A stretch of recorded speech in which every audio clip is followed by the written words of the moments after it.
Oi, turma do livro No Rumo do Mundo de Regeneração, capítulo 12, Aprofundando Experiências. O irmão Gumercindo dedicava-se ao trabalho na instituição com devotamento invulgar. Casado e pai, enfrentava dificuldades conjugais na intimidade da família. A esposa, facilmente influenciável pelos espíritos e rebelde às diretrizes do espiritismo, criava-lhe muitos problemas, que mais o empurravam para o formoso refúgio espiritual da instituição. Os filhos, por sua vez, recebiam mais a influência da genitora porque o pai era funcionário público e o seu tempo era muito dividido entre os deveres remunerados e a obra social do espiritismo. A princípio, intentara muito em conduzir as crianças à evangelização, mas sempre encontrou resistência e dificuldades com a esposa, que se dizia vinculada a outra religião, embora não a professasse na conduta como normalmente ocorre. Pode-se perceber que o quadro para perturbações estava muito bem organizado. Toda vez que as forças do mal queriam atingir o nosso irmão, utilizavam-se da atormentada mulher ou de algum dos dois jovens de uma gentil menina. Muitas vezes ele recebeu ajuda direta dos benfeitores através da Malvina, que o acompanhava com desvelo e amizade. No período em que nos encontrávamos hospedados na instituição que ele dirigia, observamos o seu sofrimento silencioso. Nesse íntere, terrivelmente inspirada por um dos justiceiros, Dona Clementina apresentou uma queixa infame ao esposo, informando-o de que estava segura a respeito da sua fidelidade ao espiritismo por causa da médium por quem estaria apaixonado. Tomado de surpresa ante a suspeita feroz e caluniosa da companheira, ele elucidou-a, demonstrando-lhe a própria nobreza de caráter, assim como da médium missionária e abnegada. A princípio, o tema era abordado uma vez ou outra, como recentemente se acentuou a situação, e ela ameaçou-o de provocar um escândalo indo à sociedade para desmascarar a farsante e acusá-lo de adultério. A situação tornou-se grave porquanto, apesar da quarentena, ele vinha com frequência ao núcleo, tomando as precauções recomendadas a fim de poder continuar administrando, agora de forma virtual, portanto, com muito mais trabalho do que anteriormente. Em a noite anterior, acoimado pela doente obsediada, ele compreendeu que se tratava de uma urdidura para desmoralizar o trabalho e lançar difamações na doutrina espírita. Percebendo tratar-se de uma ação mediúnica perturbadora, evitou a discussão que terminava em desastre verbal e recolheu-se à oração com entrega total da sua existência em favor da divulgação da verdade. Um escândalo de tal porte refletiria nas milhares de pessoas que se beneficiavam de todos os recursos da instituição, e ele não sabia como agir com serenidade em defesa da verdade. No momento em que orava, atraiu-nos, e o guia espiritual da casa que o acompanhamos no conúbio mental com a espiritualidade, lhe transmitimos forças e coragem para o enfrentamento com o obsessor. Inspiramo-lo a nada dizer à médium inocente, a fim de evitar mais sofrimento para ela e vinculação pelo pensamento com a fonte criminosa referta de energias destrutivas. Aplicamo-lhes passes dispersivos a fim de que a tensão nervosa resultante do diálogo agressivo diminuísse. Beneficiado com o momento de oração e pelas vibrações decorrentes das energias da terapêutica fluídica, ele experimentou uma forte sudorese e do estado de ânimo exaltado voltou à normalidade habitual, confiante na proteção divina. Como se fosse um paradoxo, recebeu um telefonema de pessoa amiga em desespero por questão doméstica de natureza idêntica, ciúme, doentio e desconcertante. O amigo ao telefone dizia-lhe já não suportar a situação em tela, porquanto em casa todo o tempo, auxiliando a esposa e os dois filhinhos, esta o acusava com ferocidade de infidelidade conjugal. Narrava o amigo que lhe explicava a impossibilidade de tal acontecimento, em razão de sua conduta inatacável. No entanto, mentalmente violentada por entidade infeliz, ameaçava-o de suicídio. O cavalheiro, amigo, explicava que já não dispunha de argumento para silenciar a esposa em crise. O ouvinte, que padecia da mesma injunção, buscou na doutrina a orientação saudável, pedindo-lhe paciência e oração, únicos e valiosos recursos no momento, a fim de sanar a interferência de algum adversário. Sugeriu-lhe, naquele momento, a leitura do Evangelho segundo o Espiritismo de Allan Kardec, de modo a acalmar-se e, em consequência, gerar tranquilidade na companheira. Havia tanta sinceridade e espírito de cooperação que o nosso dirigente Spinelli sugeriu-nos, a alguns, inclusive ao nosso passista, visitar o lar em angústia naquele momento. Terminada a comunicação telefônica, o amigo orou em favor do solicitante e nosso mentor pôde captar-lhe a direção em que residia a família necessitada. Partimos de imediato e logo chegamos à residência do casal em litígio, encontrando o lar invadido por alguns espíritos ociosos sob o comando de 2 adversários vigorosos que mais tarde compreendemos ser os denominados justiceiros. A rede cruel de perseguição era mais complexa do que inicialmente era considerada. Vou parar por aqui. Vamos lá. O que a gente consegue entender até aqui é que tanto o primeiro caso como o segundo, né?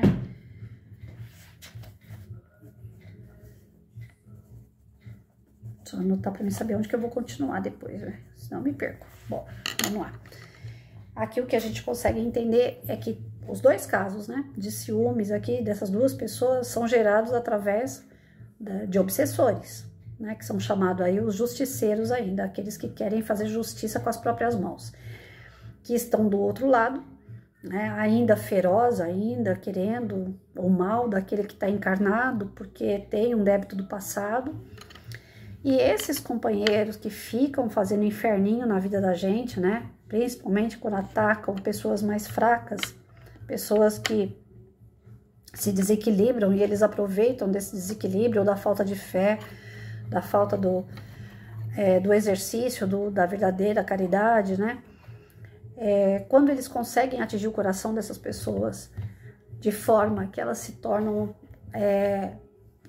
com aquele ciúme doentio, que elas começam a enxergar coisas onde realmente não existe, esse tipo de obsessor, ele deita e rola em cima da tristeza, da dor, do sofrimento, da insegurança daquele ser que está enciumado.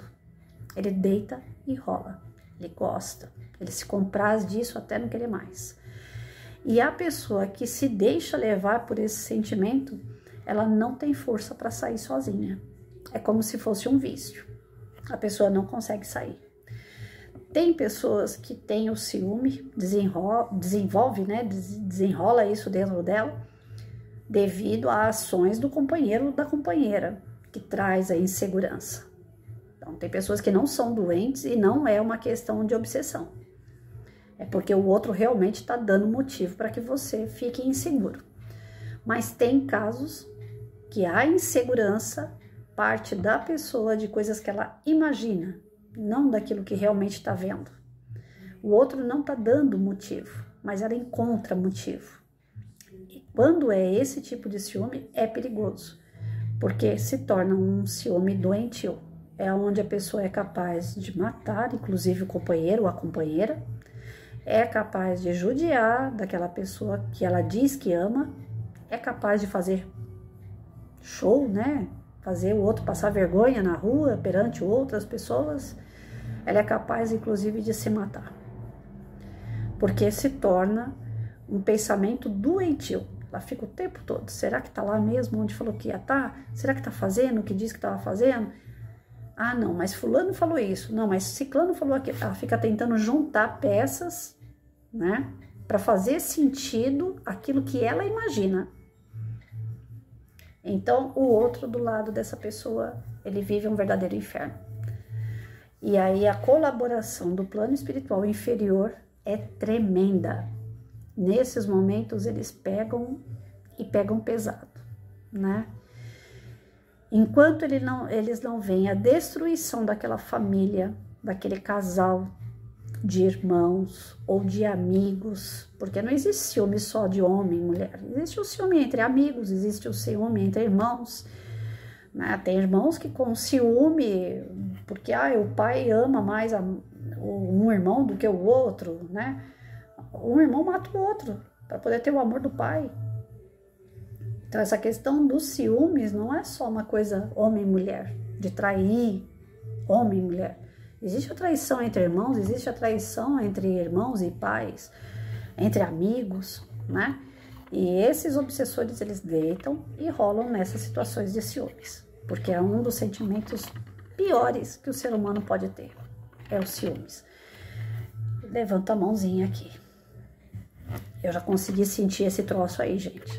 É ruim. É ruim. Você começa a sentir porque o outro deu razão. Eu não comecei, quando eu percebi que estava tendo ciúme, a primeira vez que eu senti isso, eu nunca tinha sentido e eu percebi que era porque o outro estava dando motivo. E aí, quando o outro começa a dar aquele motivo, tem coisas que ele está dando e tem coisas que não. Tem coisas que a minha cabeça produzia. E aí o desequilíbrio dentro de casa. E aí o obsessor deita e rola. Eu já passei por isso, então eu posso dizer. É horrível. Parece que você tá viciado numa droga, o pensamento ele se torna um vício, é só pensamento negativo a respeito da pessoa, é só coisa ruim que passa e a convivência se torna insuportável.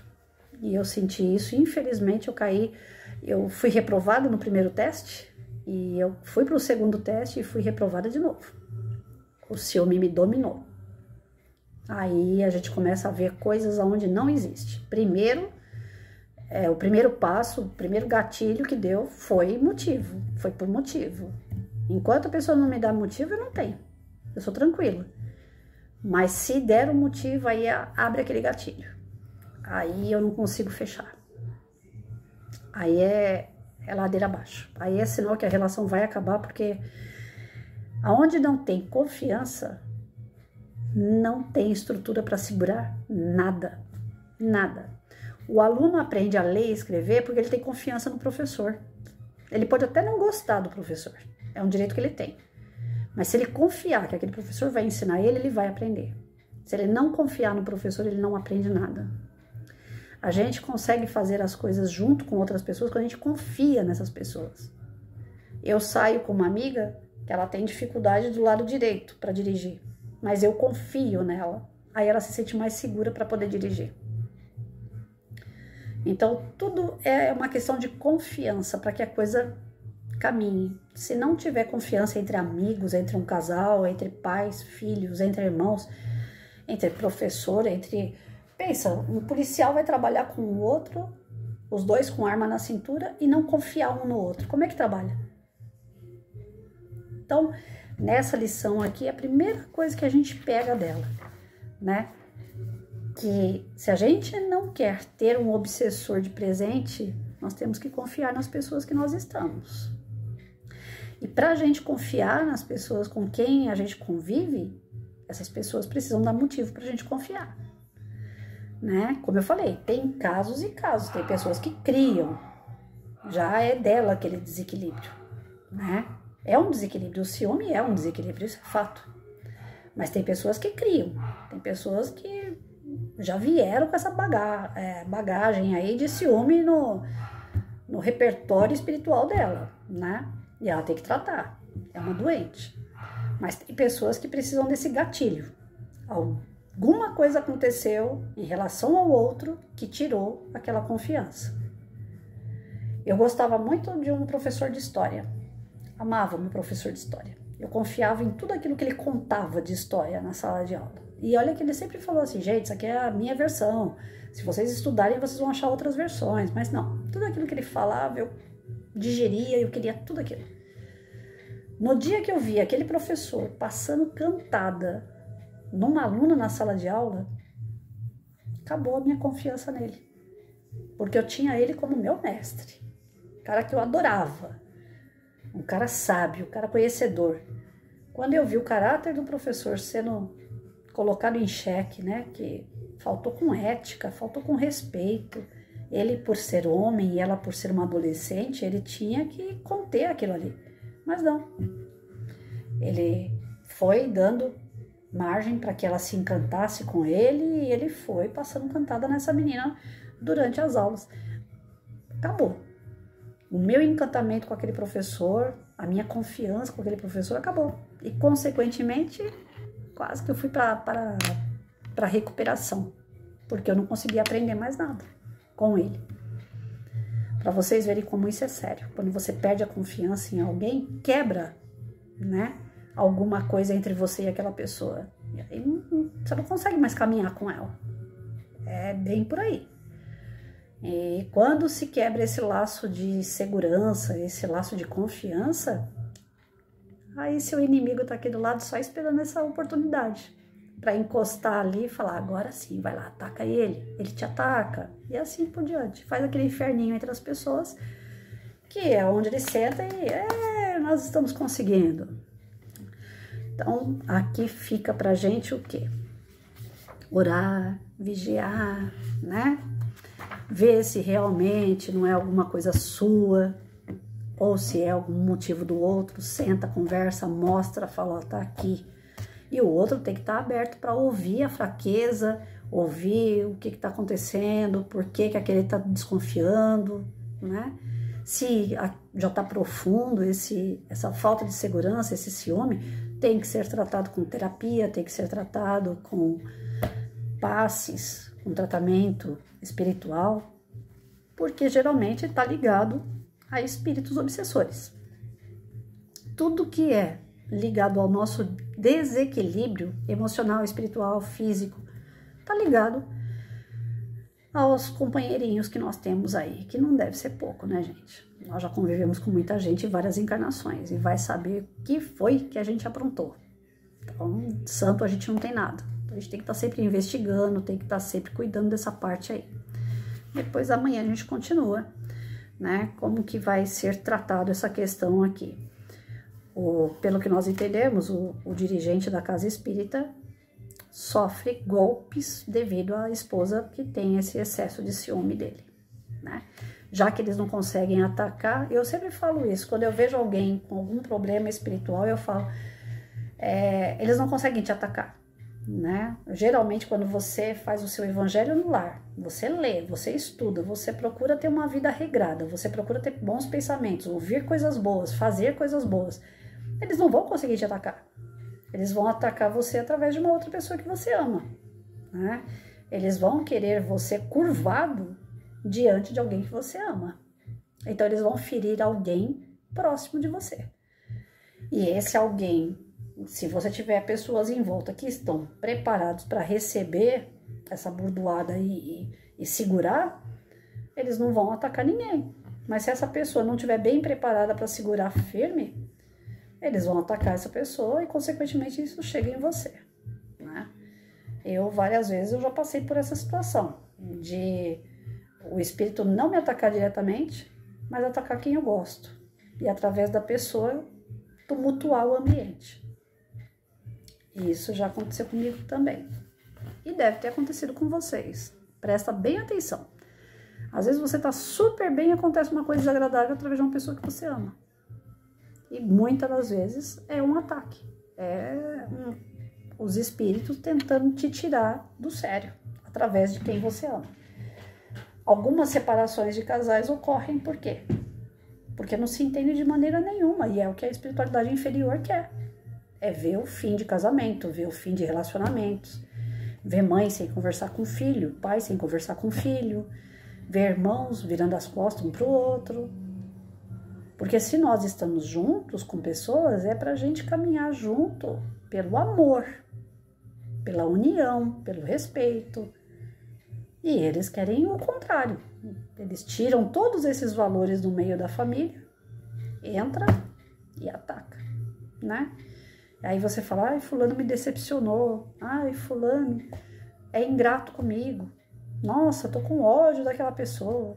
Quando esses sentimentos ruins passarem na tua cabeça, pode ter certeza que você não tá sozinho, porque eles só se juntam com aquelas pessoas que dão brecha. Então não vamos dar brecha, orar, vigiar, cuidar desse pensamento, né? Cada qual ser responsável. Se você quer um relacionamento, que seja um relacionamento, que você dê todos os motivos para a pessoa que está com você gostar de você, te admirar, ter segurança com você. Não disparar gatilhos na outra pessoa. Porque tudo aquilo que você dispara em alguém, né, vai voltar. é o que me consola muitas vezes quando eu olho para trás e falo assim, poxa vida, mas por que eu fui tão tentada, né? Por que a pessoa se deixou levar? Por que me atormentou tanto? O escândalo é necessário, né? A gente sempre fala isso aqui. Mas ai daquele que causa o escândalo. O escândalo era necessário para eu fazer minha provinha. Fui reprovada. Né? Fui ignorante, me desequilibrei, fiquei ruim. Eu fui reprovada de novo. Mas quem causa também recebe, né? Então a gente tem que ficar esperto, porque tudo que eu faço pro meu irmão, porque nós na verdade somos todos irmãos, a gente faz papéis. Hoje eu sou mulher, sou esposa de um, sou namorada do outro, sou mãe de um, sou filha do outro. Mas numa outra encarnação, quem vai ser? A Patrícia, né? Então, tudo aquilo que a gente faz hoje, a gente está plantando para lá na frente colher. Então, as pessoas que passam na vida da gente, elas têm que trazer paz, elas têm que trazer amor, elas têm que trazer segurança. Se isso acontece, é a melhor coisa do mundo. Nem o plano espiritual inferior pode atacar. E a pessoa consegue progredir junto, de mãozinha dada com o outro. Tantos velhinhos por aí que a gente vê, né, 80 anos, 60 anos passaram juntos, olha que beleza. Um confiando no outro, tiveram problemas? Sim, tiveram desentendimento? Com certeza. Mas um segurando a mãozinha do outro lá até o finalzinho da vida, né? Eu acho bonito demais isso daí. Valorizo muito. Mas as pessoas hoje já casam falando assim, se der certo, deu. Se não der, a gente separa. Já tá plantando que não vai dar certo, né? Já tanto faz. E não é tanto faz. Vamos escolher direito, né, gente? Vamos ter objetivo, né? Quando a gente tem um objetivo com alguém, aquele objetivo ele tem que acontecer. A gente não pode desistir no meio do caminho. Não, eu escolhi essa pessoa, eu vou ser fiel a essa pessoa, eu vou cuidar dessa pessoa, eu vou deixar que ela cuide de mim. É parceria. Eu vou desenvolver amor, eu vou desenvolver valores com essa pessoa. E quando a gente tem isso, a espiritualidade inferior não ataca, né?